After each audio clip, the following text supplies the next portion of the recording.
Welcome to China Gateway 360, connecting global businesses with China through insights, opportunities, and trends. Today, we're diving straight into China's de-dollarization roadmap, and more importantly, the immediate impact this is having on your corporate treasury.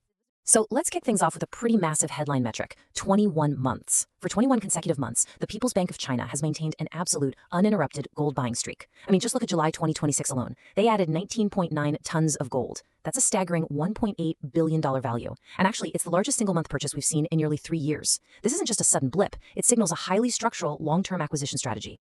And the markets are definitely taking notice. As this recent Goldman Sachs note from August 7th, 2026 points out, this sustained central bank demand is essentially a massive structural driver keeping gold's price potential explosive. But, we really need to understand the true motive behind Beijing's moves here. This isn't just your traditional geopolitical hedging, not at all. What we're looking at is physical gold being used to build a hard asset foundation. And that foundation is exactly what's required to actively manage the yuan as a truly international settlement currency.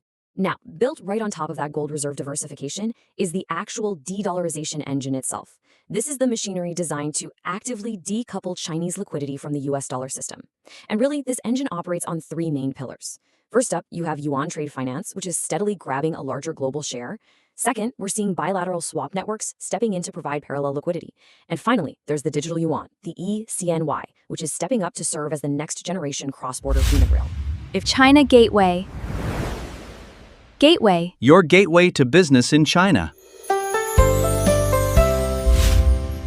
If you're wondering how this new infrastructure actually works out in the real world, we just have to look at Project M-Bridge. Back in a July 2016 proof of concept, a Shanghai exporter literally issued an invoice in digital yuan, and an instant cross-border settlement was completed with a buyer in Hong Kong.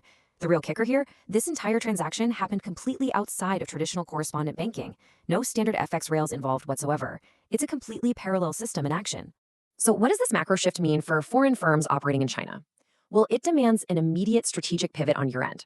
The old passive treasury strategy, just holding onto dollars and converting them as needed, that entire playbook relies heavily on USD dominance. Today, operating like that is just risky and honestly quite expensive. To successfully navigate this new managed float environment, corporate treasuries absolutely must shift toward active treasury management. Okay, so what's your first urgent action item? You've got to revise your FX hedging. We saw exporters who failed to hedge against that early August 2026 surge get severely squeezed. You really need to push those FX hedge ratios up to 70 or 80% for any 6 to 12-month forward exposures. And yeah, the cost of carry has definitely gone up, but trust me, it is vastly cheaper than getting caught completely unhedged against active managed currency volatility. Next up, you need to take a hard look at restructuring your onshore surpluses. Look, leaving your surplus RMB sitting around in fragmented accounts earning sub 2% deposit rates, you are literally just leaving money on the table. Operations need to be centralizing these onshore accounts into safe, compliant cross-border cash pools. Doing that is going to allow you to efficiently deploy that trapped capital exactly where you need it. All right, let's quickly summarize your new executive mandate. First, push those hedge ratios up to 70 or 80%. Second, centralize your onshore surpluses into cross-border cash pools. Third, you need to establish corporate ECN wallets with your primary Chinese banking partners for your supply chain settlements.